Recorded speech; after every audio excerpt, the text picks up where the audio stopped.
Hey everyone, welcome back to another video. If it's your first time here, my name is Michael Shu and welcome. Before I became an airline pilot, I would always think to myself, do airline pilots get to travel for free? And how do they do it? How does it work? After becoming an airline pilot, I can confirm to you guys, we do get flight benefits and we are able to travel at a very reduced price. Sometimes we even get to travel for free. Before we dive in talking more about flight benefits, if you guys aren't subscribed, I really appreciate it if you guys went down, smash the subscribe button, and don't forget to leave a thumbs up. It's gonna help me out a ton, and I would really appreciate it. Without further ado, let's dive into this video. Yes, as airline pilots, we do get flight benefits. However, it really depends on which airline you fly for. Each airline has their own rules about flight benefits. And it's not like if you're an airline pilot, you can just fly on whatever airline you want to. It depends on which airline you're flying for. For example, if you're flying for American Airlines, you get the flight benefits of American Airlines. You can only fly on American Airlines. However, there is something called Z, which is an airline agreement with all the other airlines that you are able to fly on their airlines. However, you do have to pay a small price. When you do fly on Z, you don't have the chance of upgrading. But if you do fly on the airline you work for example, American Airlines, you do have the opportunity to fly first class, sometimes even business class, which is a really good deal. The second thing you need to know about our flight benefits is that we are flying standby, which means when we want to go fly, it is not guaranteed. We can only get on the plane if there is a seat available. So for example, if you want to use your flight benefits and travel during the holiday seasons to see your family during Christmas or summertime or spring break, you're probably not going to get on those flights just because those are the busiest times to travel. So if there's no seats available, then you aren't able to get on the plane. So using our flight benefits, flying on standby, could be very nervous. You never know if you're gonna make a connecting flight. You don't even know if there's enough seats because there could be last minute people that buys tickets. And when you're flying on standby, it's all about seniority. Let's say there's only 5 seats left on the airplane and however you want to go fly. But if there's 6 more people ahead of you that are more senior to you that want to get on that flight, they're gonna go and get on the plane first because they're more senior to you, and then it gets to me who's more junior, and then there's no seats left. I do have a trip tomorrow and my final destination is to Taiwan. The only rule I have for myself on this trip is to only use the flight benefits and only fly standby to show you guys what it's really like as an airline pilot flying standby. Be sure to watch the very end of this video as I'll be breaking down the cost of this whole trip and talking about the price of each flight. And join me on my vlog as I'll also be giving you guys tips on how to best use your flight benefits. But anyways, I'm gonna head to bed right now since I'm gonna catch the earliest flight tomorrow, so I have the biggest chance of getting on the flight. I'll bring you guys along with me and I'll see you guys at the airport. So we're taking the first flight on standby from San Diego to San Francisco, and right now it is almost 4 a.m. Do you see that? When you fly standby, you always wanna take the first flight just so it's not as crowded so you are able to get a seat. But I'll be documenting my trip from San Diego all the way to Asia, give you some tips on how to fly standby. First tip is fly early when you fly standby.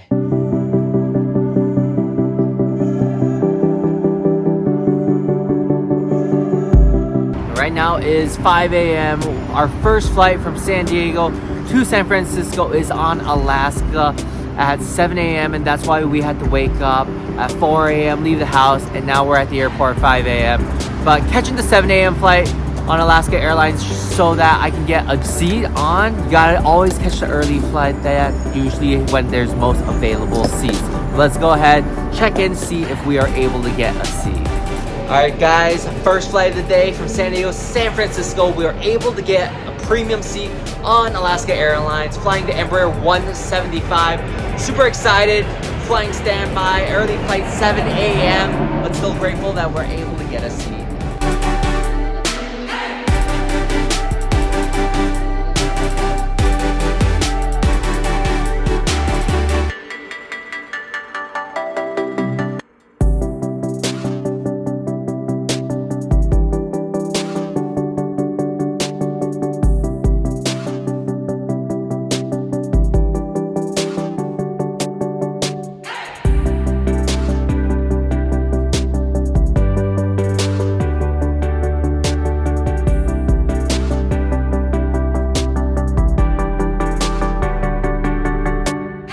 we got our ticket to Osaka. We're very excited. I've never been, currently in San Francisco, and to be able to get a seat to Osaka is very exciting. I was hoping for Polaris, but I didn't get it. However, I was able to get a whole row to myself, which is just as good for a 12-hour flight. So tip number 2 when flying standby is you gotta be flexible. You gotta have something you're hoping for, which was Polaris for us, but we didn't get it, and we got a whole row, which is just as good. So be flexible when you're flying standby.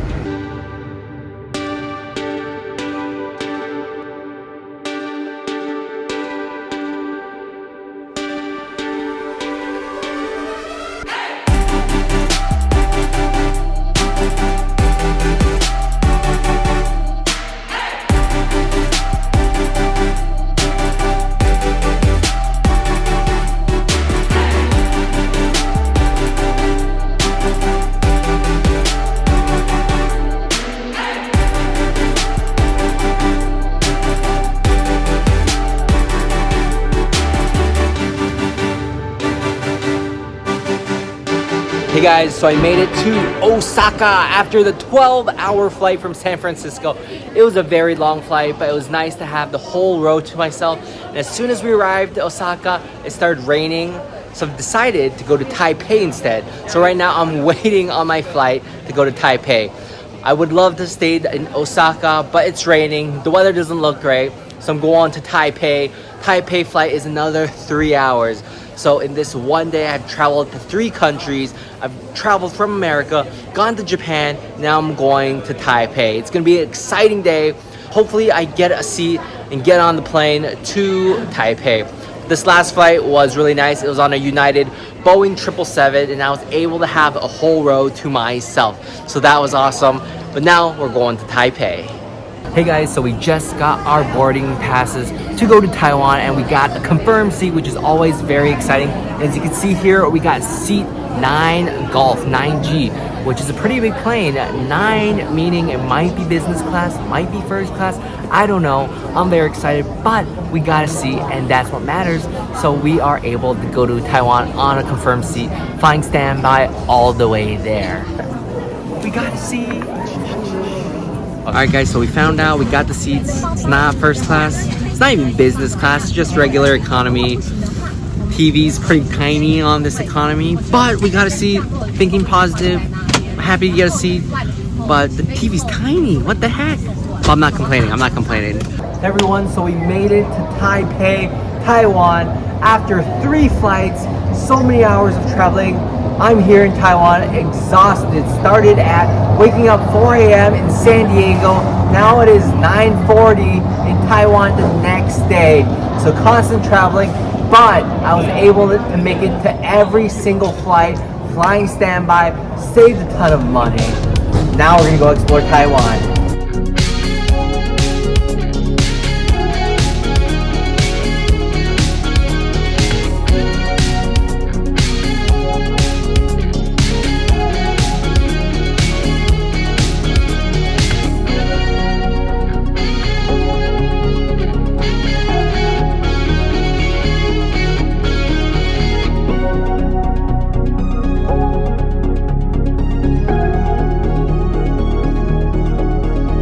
Hey everyone, so right now I'm in the Taipei Airport. It is go home day. I'm taking a direct flight from Taipei to San Francisco. There are a lot more seats open, so I decided to get Polaris again this time.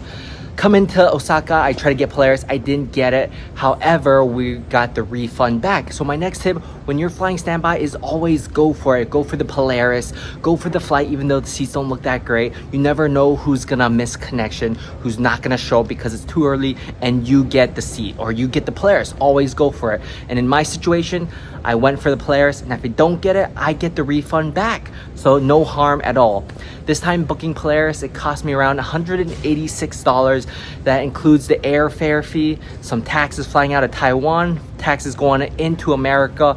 But $186 from Taipei to San Francisco is honestly not a bad deal at all. And if I don't get it, I get the economy seat, I get a complete refund, which is a pretty good deal. So right now we're just waiting for a seat assignment. Hopefully I get that Polaris class. Fingers crossed, and let's see what happens. Super exciting news. I just got a seat, confirmed seat, and I got Polaris. So I'll be riding Polaris 12 hours from Taipei all the way to San Francisco.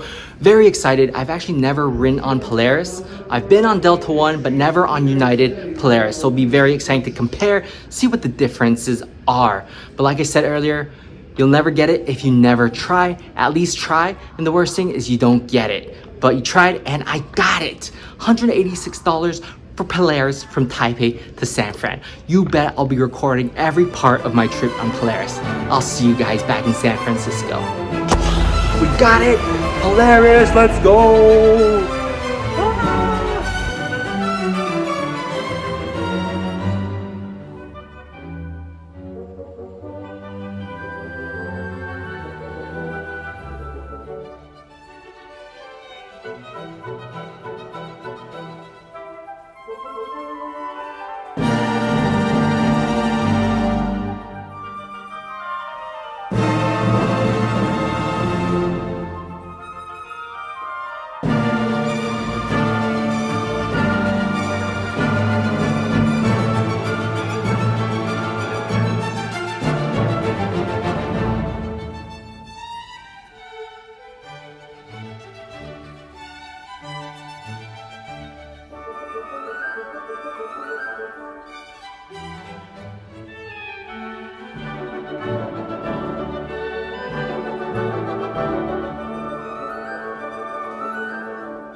Welcome back to the studio. Before we break down the cost of each flight and the total amount of this whole trip, if you guys made it this far into the video and you guys aren't subscribed yet, I'd really appreciate it if you guys just went down one click, just click that subscribe. I would really appreciate it, and that's one way you could really help support this channel. And if you guys like this content of me giving you guys tips on how to fly standby, so be sure to leave a comment that you want to see more of this type of content. Alright, without further ado, let's dive in and break down the cost of each flight. So me as a pilot in America, I am able to fly domestically for free. So the first flight where I woke up at 4 a.m. to take the first flight from San Diego to San Francisco on Alaska Airlines, that was for free. The second flight from San Francisco to Osaka, I paid for Polaris, which costed me $133.7, which is honestly not that bad at all. However, because I did not make Polaris, I was actually sitting in economy, that flight was completely free. I would only have to pay that $133.7 if I actually sat in Polaris. And that includes the airfare and some taxes leaving America. But like I said, since I didn't get to sit in Polaris, I sat in economy, that flight was free. The third flight from Osaka to Taipei, I flew on China Airlines, and that was using Zed, so I had to pay a little bit of money. And that flight was $67.63, which honestly was not too bad. So in total, for me to get to Taipei, it only costed me $67.63, the only Zed fare I had to pay. Coming back from Taipei, I flew directly from Taipei to San Francisco, and I paid for Polaris, and that cost me $186.4. And that includes the airfare and all the tax and all the other fees included. $186.4. If I didn't get Polaris and sat in economy, that would be free. However, this trip going back to San Francisco, I actually got Polaris, so I did have to pay that $186, which was honestly a really good deal because those seats sell for $4,000, where me as an airline pilot, I only have to pay $186. So that was a really good deal. And honestly, even the flight attendant told me I was very lucky because those seats are usually sold out, booked out, no chance for me to get Polaris. So I was very lucky that I went on a day where there were seats available and I was able to get on. Once I got back to San Francisco, coming back to San Diego, I flew on United Airlines. And like I said earlier, since I'm an airline pilot, flying domestically within America, it's all free. The total cost of this trip for me starting in San Diego, flying to San Francisco, then Osaka, and then Osaka Z to Taipei, spend a few days in Taipei, then from Taipei to San Francisco and back to San Diego, that whole trip cost me $254.03, which honestly, $250 for a trip going to that many places is not a bad deal. And one of the flights was flying Polaris on United. So that's actually, honestly, an awesome deal. So I really do like having the flight benefits. Some of you guys might ask, how come when I originally was going to Taipei, I didn't go directly from San Francisco to Taipei? Because there are direct flights. Instead, why did I go from San Francisco to Osaka and then Osaka to Taipei? And that is because I saw the flight loads and saw there were a lot more seats on the flight from San Francisco to Osaka instead of the flights from San Francisco to Taipei.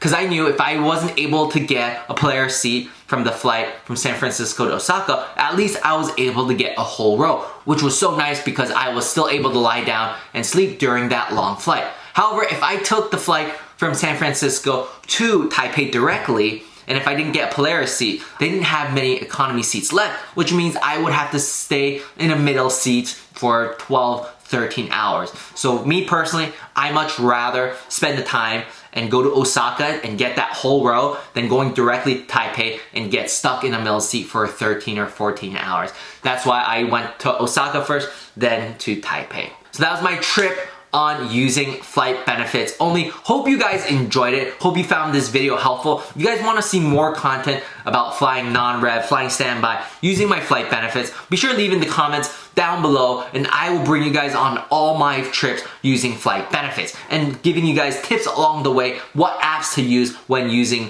flight benefits and flying standby. Hope you guys enjoyed this video and I will see you guys in the next video. See you guys later. Bye.